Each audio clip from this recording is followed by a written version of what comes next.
Salut, c'est Trado, je suis content de vous retrouver pour la mise à jour de l'analyse technique du CAC 40. Séance plutôt positive avec 0,55% de hausse, mais qui ne remet pas en cause fondamentalement l'état de la situation. On va faire le tour. Tout d'abord, vous voyez, c'est important ce rebond parce qu'on préserve et le support intermédiaire et le support hebdomadaire pour l'instant. Je vous rappelle que le support intermédiaire a déjà été sollicité 3 fois, ancienne résistance qui a été cassée, qui a changé de support, qui a changé de polarité, qui est devenu support et qui fonctionne à merveille. Aidé, il est vrai, par le support hebdomadaire qui est bien plus solide et qui, regardez ce graphe en données hebdomadaires, est crucial parce que pour l'instant ça tient.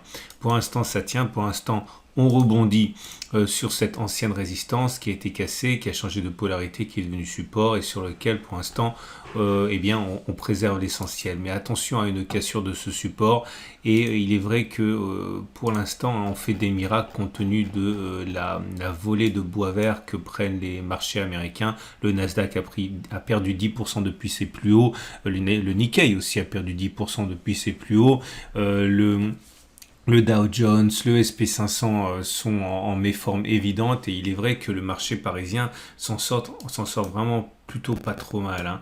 En tout cas, est-ce qu'on pourrait pour l'instant écarter le scénario du ralliement de la médiane de la fourchette d'Andrews? Non, on ne peut pas, mais il est vrai, et je le répète parce que j'ai eu des commentaires par rapport à ça, qu'on ne peut pas non plus pour l'instant éliminer cette ancienne fourchette d'Andrews qui continue à... Alors attendez, je la trace n'importe comment, voilà, c'est un plus haut, un plus bas, un plus haut, un plus bas consécutif. Ok, et pour l'instant ça tient, cette ancienne fourchette. Bon, il y a plusieurs façons de la tracer, mais pour l'instant elle tient, et ce n'est qu'une fois qu'elle aura été cassée par le bas qu'on pourra activer celle-ci. Mais si celle-ci est activée, ça risque d'aller très vite vers le sud, et il faudra vraiment se méfier. En tout cas, là, je vous rappelle également qu'on a la vague de Wolf qui n'a pas... Je la remontre une fois parce que il y a toujours des nouveaux. Vous voyez, 1, 2, 3, 4, 5. Ça nous donne, si on utilise... je vais utiliser les flèches parce que sinon on va confondre avec le reste. Donc voilà la vague de Wolf. Ok, on a une chance sur deux d'aller chercher le point 4. À peu près, ça a été backtesté par mes soins avec vous il y a quelques temps. Beaucoup moins de chances d'aller chercher un contact avec la demi-droite 1,4 ici. Mais si on y va, bon, c'est encore une fois, ça prépare une baisse qui serait plus importante. Et j'ai vraiment l'impression que ce qui nous préserve des abysses, c'est d'une part la fourchette d'Andrews et d'autre part ce fameux support hebdomadaire qu'il faut impérativement préserver vendredi soir. Ce qui nous amène à d'autres éléments également désagréables. La moyenne mobile à cette période ici, vous voyez, elle n'a pas d'orientation, elle est parfois montante, descendante. On va dire que la tendance immédiate, elle est entre neutre et baissière. La moyenne mobile à 20 périodes, elle est toujours pour l'instant ascendante, mais on est en dessous, donc la tendance générale est cassée. J'avais expliqué hier qu'on a vu un croisement faible M7-M20, c'est-à-dire que la M7 a croisé la M20, mais à ce moment-là, la M7 montait et la M20 descendait.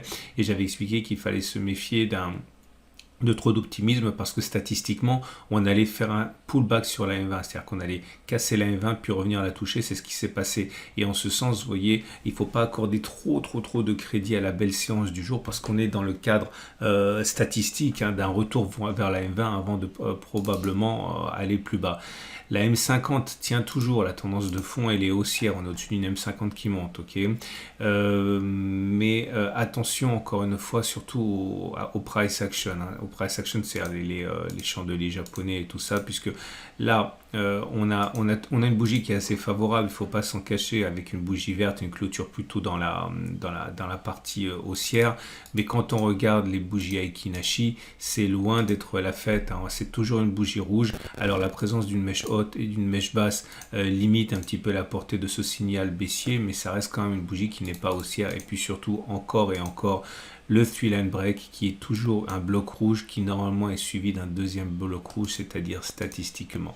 Quand on regarde les autres éléments les éléments techniques, on n'a rien de neuf. On a eu des signaux baissiers qui ont été délivrés par le Trix, par le Vortex, bref, des choses qui fonctionnent plus souvent qu'elles n'échouent, donc il faut vraiment faire attention.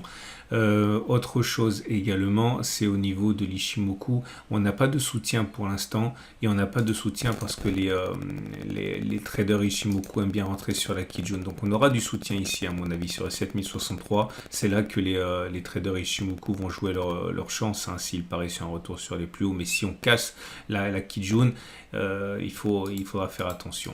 Ce qui nous amène donc au trade du jour. Mais avant de parler du trade du jour, j'aurais, désolé, séquence pub, mais on m'en pose voilà, la question. Ceux qui veulent acheter mon Pacto Trado et qui veulent utiliser l'argent de leur compte de formation me disent souvent, mais attends, mais je comprends pas parce que quand je clique sur le lien pour aller financer mon Pacto Trado avec le compte CPF, ça se passe ici, j'arrive quelque part où on me dit création d'entreprise.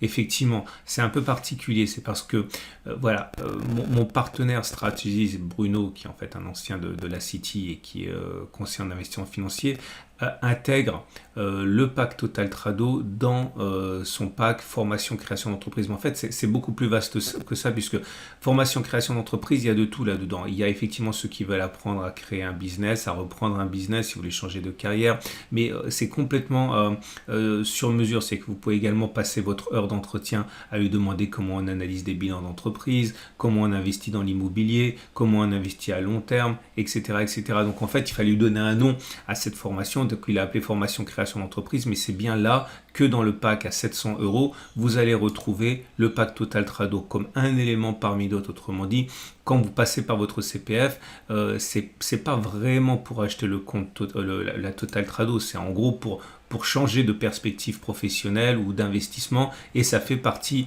du package à 700 €. Okay, alors c'est pour ça que vous payez plus qu'en direct, parce qu'en fait c'est beaucoup plus que ce que vous achetez quand vous achetez mon pack Total Trado, hein.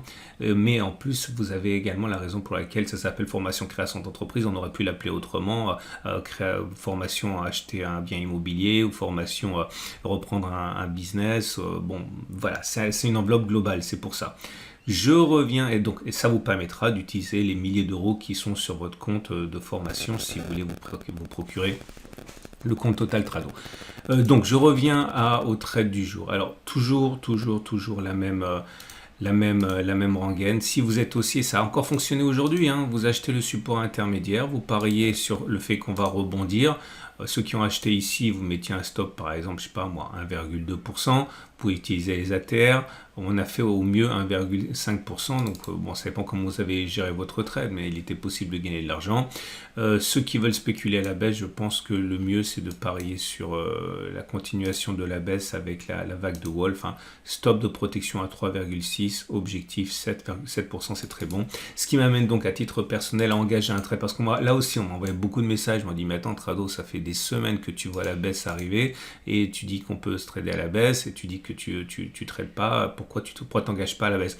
C'est vrai que j'hésite toujours parce que je sais qu'il y en a qui prennent mes analyses comme ils ne devraient pas le prendre, à savoir comme des conseils de trade, ce que je ne fournis absolument pas, et je suis toujours plus favorable à la prise de position haussière que la prise de position baissière parce que bon, voilà, c'est plus facile pour les débutants, mais je vais engager un trade baissier. Ok, mais attention, je vais en acheter, comme le point n'est pas optimal, je vais rentrer comme à mon habitude une demi-position. Une demi-position maintenant, ça veut dire quoi? Ça veut dire que si, imaginons que je parte avec un capital de 100 000 €, je veux perdre globalement sur ce trade 1 000 €, c'est-à-dire 1%.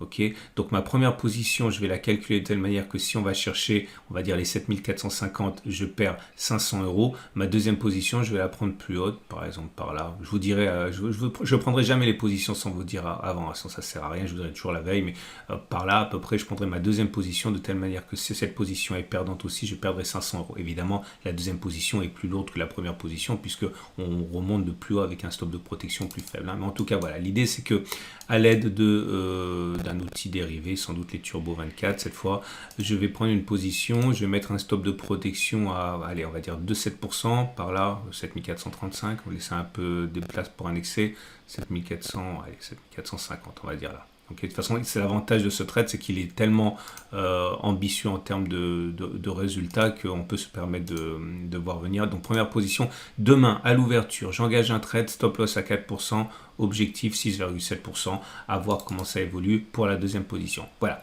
Dernière chose pour les traders intraday, toujours la même chose, hein, ce qui a fonctionné avant fonctionne encore. Hein. Vous voyez comme on a rebondi sur la zone de support hebdo ici, enfin le support journalier. Ça c'était hier, on est venu, on a rebondi. Alors je ne sais pas comment vous avez mis votre stop de protection, mais vous voyez, il y avait moyen quoi. Si vous achetiez sur la zone de support avec un stop, je sais pas moi, à 0,5 ou même à 1%, vous aviez un ratio gain et super. Voilà, ça ne change rien pour demain. Ma matrice de trading reste la même. À l'achat sur cette zone, à la vente sur cette zone. Voilà, il ne me reste plus qu'à vous souhaiter une très bonne journée. N'oubliez pas, en dessous de la vidéo, vous avez le lien direct pour vous rendre sur le lien pour vous procurer la formation Total Trado par le biais de vos points à la formation. Et vous avez également, n'oubliez pas l'analyse technique de l'or qui bondit en ce moment. Forcément, ça prend un peu de temps, mais au bout d'un moment, on se rend compte que l'inflation, c'est bon pour l'or.